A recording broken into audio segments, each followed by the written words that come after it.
Send you back to Wallen. What a community in the mountains. Katie and Brittany standing by. All right, John, thank you so much. Yes, we are here in beautiful Wallen today. It is nestled between Maryville and Townsend in the foothills of the Smoky Mountains. It was once known as Miller's Cove, and it is the definition of a small community because 300 people actually live here. Oh, it's really small, but certainly charming. That is for sure. Really a special place here in the county. Not only is it beautiful, quiet, and serene, but also the people here really love their history. And that includes one local couple who turned a love of antiquing into a way of living.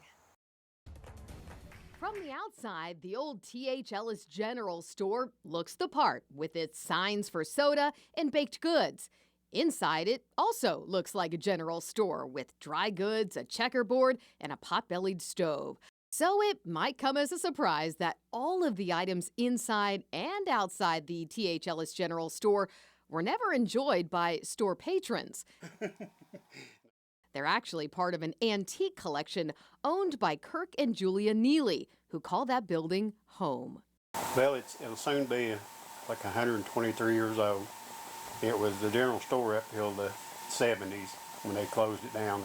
At one time, the T.H. Ellis store was the hub of Wallen. The family who owned it had 12 children who kept the store and gristmill going. Back in the days, the kind of general store was more than just a general store. It had a little bit of everything in it because there just wasn't no stores around like they are nowadays. The Neelys have been married for 23 years and have 15 grandchildren. Their favorite thing to do is to check out antiques. Yes, everything here we've come across from yard sales, estate sales, and that's how we used to spend our weekends. It got to be a bad habit. We collect things. We don't just collect everything that has got age under it.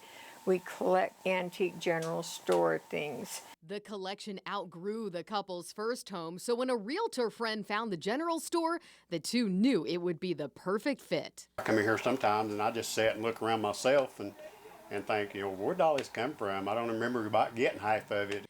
Not that there aren't challenges to living in a building that's more than 120 years old. When you're extra cold in the winter or extra hot in the summer, from not having an air conditioning unit, but you just learn to live with it. The Neelys welcome folks to come and tour the home and get a chance to see the amazing items that fill every nook and cranny.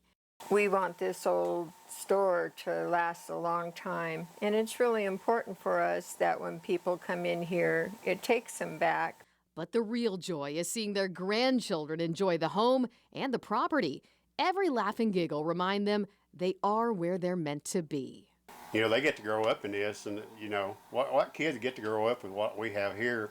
And, we open it up and let people come in just for the fact that you don't see this kind of thing anymore.